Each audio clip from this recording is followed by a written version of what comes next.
Pada video kali ini saya akan menjelaskan apa itu Project Integration Management berdasarkan PMBOK edisi kelima. Definisi dari Project Integration Management itu sendiri adalah kumpulan aktivitas dan proses yang diperlukan untuk mengidentifikasi, mendefinisi, mengombinasi, dan mengoordinasi berbagai proses dan aktivitas manajemen proyek dalam suatu proses yang berkesinambungan. Untuk itu, manajer proyek harus mampu mengintegrasikan seluruh knowledge area selama project life cycle berlangsung. Kemudian melihat proyek tersebut dari lingkup keseluruhan, tidak hanya pada hal-hal yang detail saja. Kemudian melihat bahwa integrasi proyek bukanlah seperti integrasi perangkat lunak. Project Integration Management ini sendiri terdiri dari 6 proses Project Charter. Project Charter adalah dokumen proyek yang mendefinisikan ruang lingkup tujuan dan stakeholder dalam sebuah proyek. Tujuan dari develop Project Charter itu sendiri adalah dapat mengetahui gambaran pertama mengenai peran dan tanggung jawab pelaku dalam proyek tersebut, kemudian menguraikan tujuan dari proyek tersebut, kemudian mengidentifikasi stakeholder utama dan peran serta tanggung jawabnya masing-masing, kemudian menentukan batasan-batasan dalam proyek tersebut, dan memberikan gambaran estimasi biaya pengerjaan proyek tersebut. Project Charter berisi mengenai deskripsi yang jelas mengenai proyek tersebut. Pada proses ini, inputnya adalah Project Statement of Work, Business Case, Agreements dari kedua belah pihak, pemrakarsa proyek, kemudian Enterprise Environmental Factors, Organizational Process Assets. Input-input ini kemudian dikembangkan oleh Expert Judgment dan Facilitation Techniques yang kemudian akan menghasilkan Project Charter. Project Charter ini dikeluarkan oleh pemrakarsa proyek itu sendiri.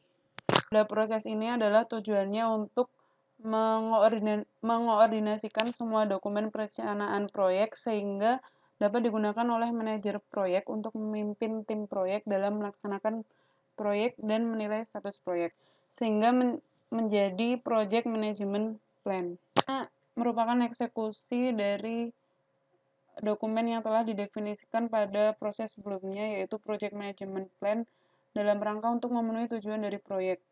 Di dalam Direct and Manage Project Work terdapat beberapa aktivitas, yaitu mengerjakan aktivitas proyek, mengatur atau mengalokasikan sumber daya internal, yaitu tim proyek itu sendiri, sehingga menghasilkan output deliverable, di mana ada dua aktivitas yang dilakukan, yaitu monitoring dan controlling. Monitoring sendiri adalah mengumpulkan informasi tentang kinerja yang telah dicapai proyek tersebut.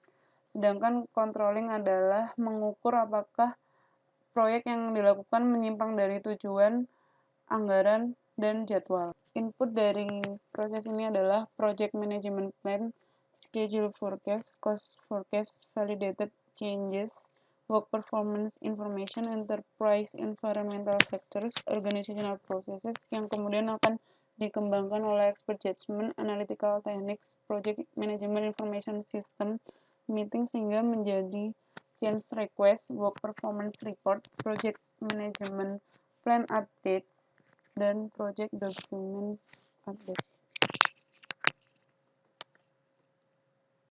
yaitu merupakan peninjauan kembali semua permintaan perubahan yang terjadi dalam keputusan di dalam sebuah proyek, seperti dalam organizational process asset dan project management plan.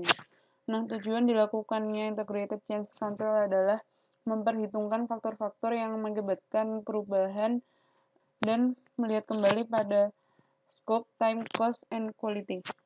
Kemudian menentukan apakah perubahan sudah terjadi dan mengelola perubahan yang terjadi. Dan menjadi approve change request, change log, project management plan updates, project document updated. Dan yang terakhir adalah close project or phase, yaitu proses penyelesaian seluruh aktivitas dalam pengembangan proyek yang telah dikerjakan. Dan pada proses ini terjadi handover atau serah terima dari tim proyek itu sendiri, termasuk di dalamnya mengaudit dan mengecek apakah proyek yang dikerjakan sesuai dengan yang diinginkan, sehingga menghasilkan final product, service or result transition, dan organizational process asset Oke. Project Integration Management ini melibatkan seluruh knowledge area pada setiap tahapan project life cycle. Sehingga project integration management ini adalah suatu kompetensi yang harus dimiliki seorang manajer proyek sehingga dapat mengoordinasikan segala aspek-aspek dalam proyek sehingga proyek tersebut berjalan dengan lancar dan